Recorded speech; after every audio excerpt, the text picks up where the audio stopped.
Non, ce n'est pas un ressenti. Mais est-ce qu'on n'est pas peut-être tenu à expérimenter le ressenti pour se rendre compte qu'on ne dépend pas du ressenti?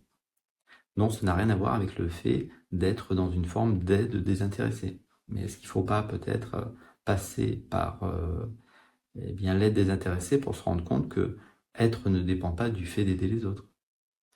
Non, ce n'est pas non plus quelque chose qui s'apprend. Ce n'est pas quelque chose réellement qui se partage.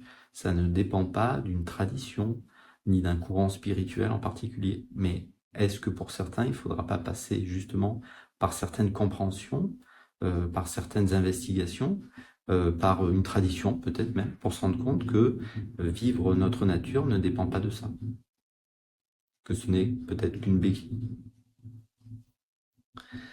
Donc par contre, on peut évoquer que le fait de passer par de l'aide désintéressée, le fait également on va dire, d'étudier peut-être des textes ou voilà, d'écouter des partages et de passer par le ressenti. Alors le ressenti, c'est vraiment la texture de l'instant. Ah oui, qu'est-ce que ça amène? Ça amène de l'intensité, ça amène de la concentration, mais pas une concentration mentale. On pourrait appeler ça aussi de l'attention, voilà, de l'attention consciente. Et c'est peut-être le seul ingrédient qui est nécessaire pour réaliser sa nature, même si ça peut arriver à n'importe quel moment, bien évidemment. Mais sur un chemin très, très progressif, et je peux vous partager que ça, puisque c'est ce qui s'est passé ici, sur un chemin très progressif, eh bien oui, c'est une question d'intensité. Et là, je peux vous dire, entre guillemets, que ça n'a pas rigolé, parce que c'était la seule chose même si c'est pas une chose, euh, que je, que je souhaitais, hein. C'était réaliser ma nature. Parce que j'en pouvais plus, parce que j'avais trop souffert. Alors je ferme cette parenthèse, parce que quand vous réalisez votre nature, vous vous rendez compte que l'histoire courante n'était qu'une illusion. Donc je ne vais pas commencer à vous parler d'une illusion, mais il semblerait que effectivement, ça a souffert un bon peu. Et de toute manière, la souffrance ordinaire, qui est justement le lot, malheureusement, de tout un chacun, qui vient de l'illusion d'individualité, c'est-à-dire le rêve que les choses m'arrivent à moi en particulier, que je suis aux commandes des choses, ouais, effectivement, ça, c'est très, très souffrant. Parce que quand ça se passe comme prévu, il y a une récupération du mental. Et puis quand ça se passe pas comme prévu, eh bien, il y a, là encore, une récupération du mental qui dit que les choses pourraient être autrement.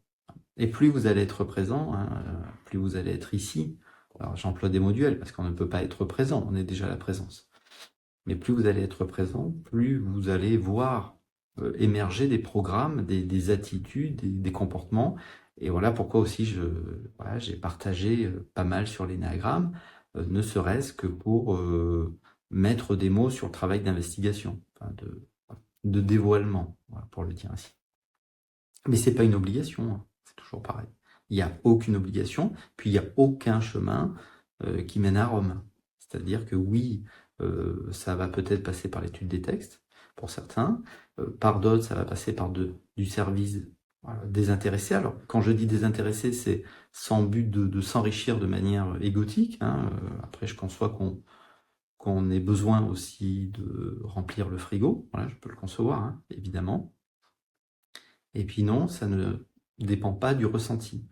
Mais si on veut vivre de la paix, de la tranquillité, de la simplicité, que les choses soient légères à vivre, alors souvent ça passe par le ressenti. Voilà. Si je veux être plus présent au quotidien, dans le mouvement, peut-être que ça peut passer par l'immobilité.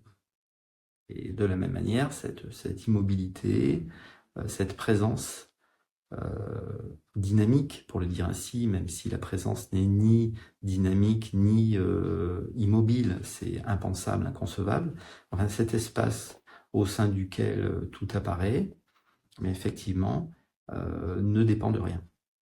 Voilà, j'insiste. Mais est-ce qu'il ne faut pas passer, ne serait-ce que pour l'épuisement du mental, hein. Alors, ce qu'on appelle l'épuisement du mental, on ne parle pas de déprime ou de choses comme ça. On parle de l'épuisement du chercheur. Voilà. Le chercheur qui, à un moment donné, se rend compte qu'il n'y arrive pas par lui-même. Alors, il n'y a rien à faire disparaître. Voilà, il n'y a pas un petit personnage à faire disparaître. Il y a juste à reconnaître que le petit personnage est une création de toute pièce. Voilà, c'est tout. C'est pas, ne confondons pas le corps qui est là, c'est un miracle, avec une personnalité qui s'effondre tous les soirs. Donc, quand on chemine encore, ben on croit que c'est moi le petit personnage qui étudie les textes, moi le petit personnage qui rend service, moi le petit personnage qui veut regagner la source ou je ne sais quoi. Et puis à un moment donné, qu'est-ce qui fait disparaître ça?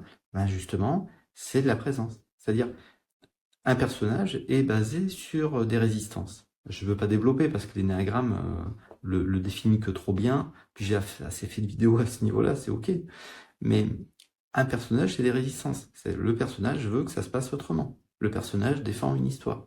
Alors, soit qui est reliée au passé, soit une projection concernant le futur, soit il veut faire perdurer des éléments du présent. Enfin, il semblerait qu'on pourrait l'exprimer comme ça.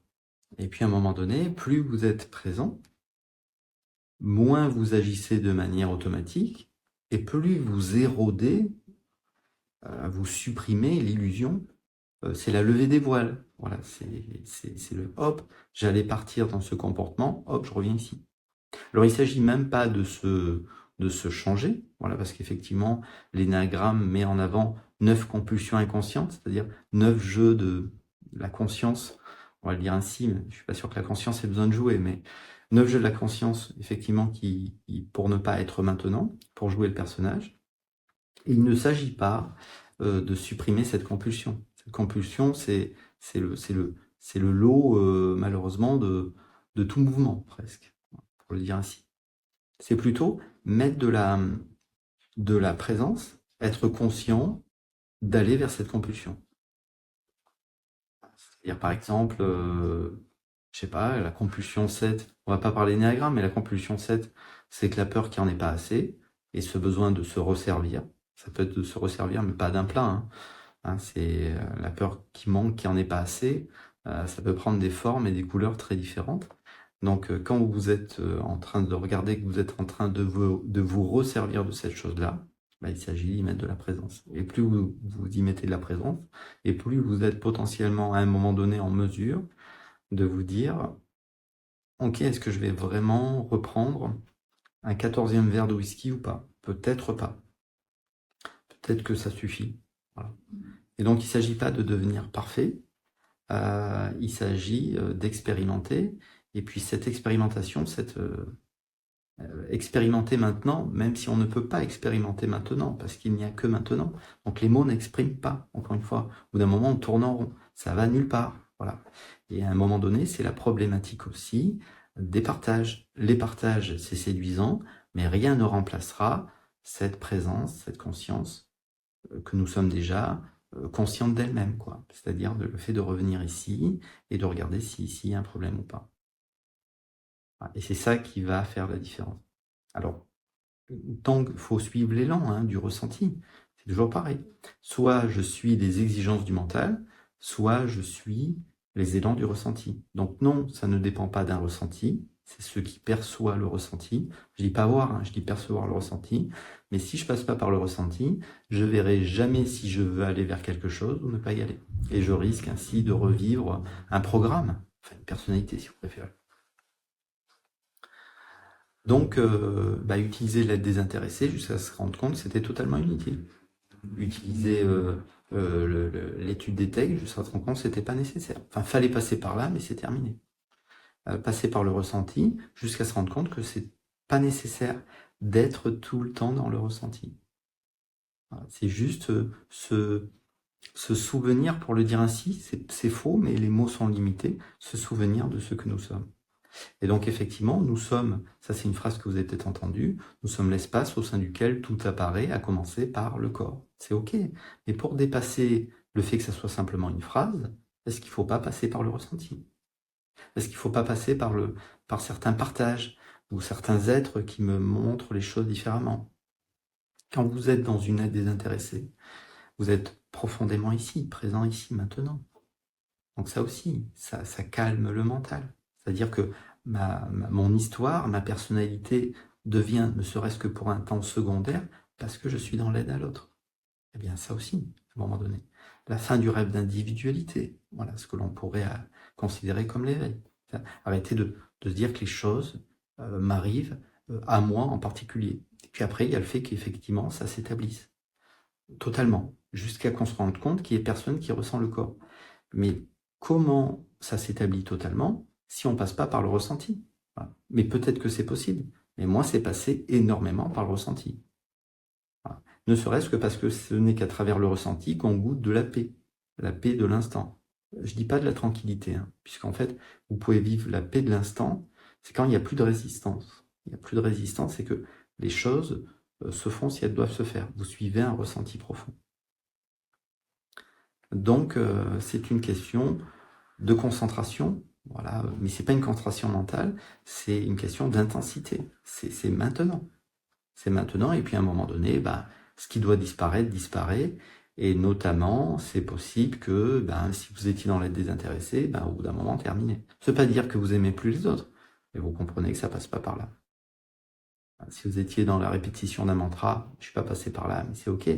Peut-être qu'à un moment donné, vous pourrez plus vous appuyer sur le mantra. Au bout d'un moment, effectivement, si vous croyez que c'est un petit bonhomme qui médite, vous pourrez plus vous reposer sur le méditant. Et c'est vachement confortable de pouvoir, pendant un temps, effectivement, se reposer sur certaines choses. Donc, tant que je peux me reposer sur le ressenti, je passe par le ressenti. Tant que pour explorer ce que je suis. Et puis après, il y aura ce qu'on appelle le basculement, mais ça n'existe pas, le basculement. Rien ne bascule, hein. C'est juste des mots. À un moment donné, c'est un changement de perspective.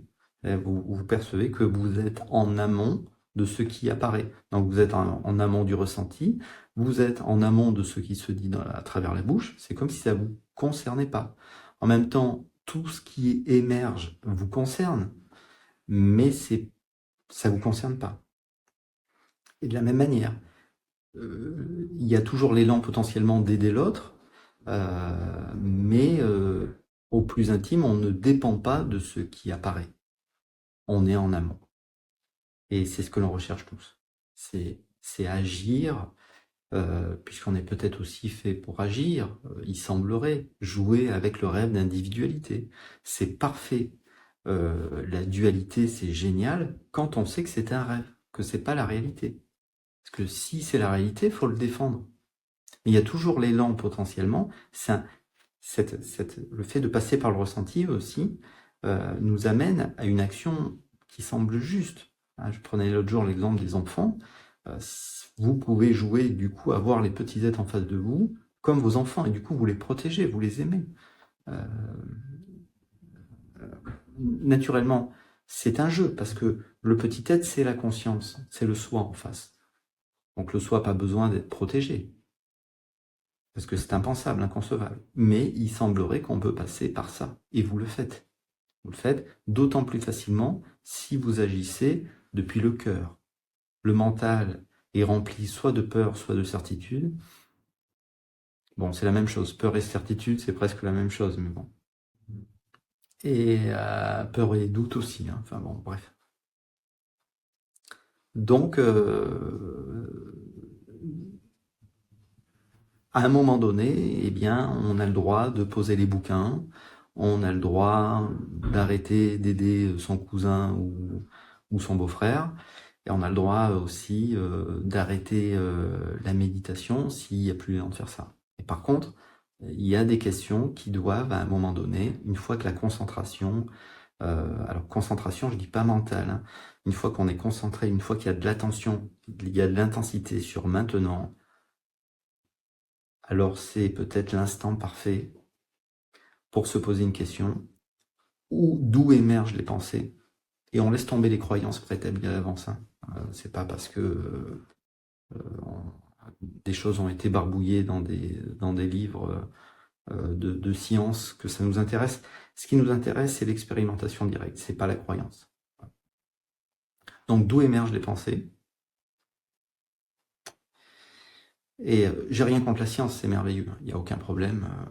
La physique quantique, c'est fascinant, entre autres, donc je critique pas. C'est juste que, à un moment donné, vous posez toutes les béquilles que vous aviez, hein, puisque ça, c'est les 3 grosses béquilles. Hein, il y en a peut-être d'autres, hein, je n'ai pas la prétention de tout connaître. Et puis après, une fois que vous êtes posé, une fois que vous êtes un peu dans le calme, dans la détente, ben, vous posez des questions simples. D'où émergent les pensées? Et vous essayez réellement, s'il y a l'élan, hein, s'il n'y a pas l'élan, il ne faut pas le faire, hein, il n'y a aucune obligation d'aucune sorte. Vous essayez de regarder d'où émergent les pensées. Ou alors vous ressentez une forme de silence de l'instant, et ben vous demandez où est ce silence? Est-ce que ce silence est autour de moi? Est-ce qu'il est à l'intérieur de moi? Est-ce que c'est les deux ou ni l'un ni l'autre?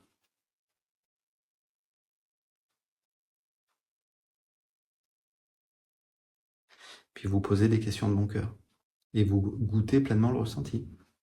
Si vous étiez sur un chemin spirituel, pour moi c'est que des mots, mais bon, ok, si ça vous parle, gardez-le. Est-ce que vous avez fait des progrès spirituels? Est-ce que la lecture de tous ces ouvrages de spiritualité ou les traditions ou autres, ça m'a soutenu un peu, beaucoup, passionnément, ou de moins en moins, ou pas du tout? Est-ce que d'aider l'autre m'a rapproché de moi-même? Oui, beaucoup, passionnément, pas du tout. Puis vous laissez émerger la réponse. Est-ce que vous savez qui vous êtes? Parce que plus vous êtes maintenant, plus vous vivez un mystère. Moins vous savez ce que vous êtes. Mais il n'y a qu'une chose que vous savez, c'est que vous êtes. Et ça, vous auriez 1000 personnes qui vous disaient c'est pas vrai. Vous savez que vous êtes. C'est la seule chose que vous savez, vous êtes. Et que c'est tout à fait écologique pour les autres, pour le dire ainsi, et vous ne blessez pas l'autre. C'est curieux que vous agissez plus depuis des programmes préétablis, vous ne défendez aucune croyance, rien du tout, et puis vous blessez personne. En tout cas, c'est ce que je le souhaite, c'est que ça blesse personne. Je vois pas comment ça pourrait blesser quelque chose. Une phrase que tout le monde répète, c'est voilà, la vie prend soin de la vie, et spontanément, et naturellement. Même les arbres, à travers les racines, se transmettent de l'eau ou de l'information. Donc, si vous voulez, on peut toujours, mais c'est pas du moins. Pour moi, moins on va faire des rendez-vous et tout ça, des causeries autour de ça, potentiellement, et mieux c'est. Mais s'il y a besoin d'une causerie, faut faire attention de pas de devenir dépendant de l'autre qui partage machin. Hein. Mais s'il y a besoin de faire une causerie, c'est toujours possible. Et vous trouverez de quoi ci-dessous.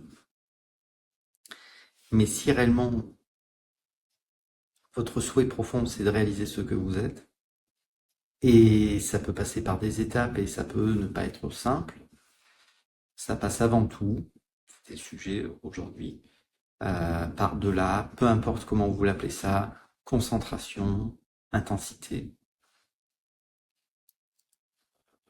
voilà, attention, présence, jusqu'à se rendre compte qu'il y avait personne qui était concentré, il y avait personne qui était dans l'intensité, il y avait personne qui était dans l'attention. C'est ça, c'est la fin du rêve que les choses m'arrivent à moi. Et c'est pas la disparition, hein, c'est juste que vous portez plus une histoire, parce qu'elle est plus nécessaire, peut-être. À bientôt, voilà, au revoir.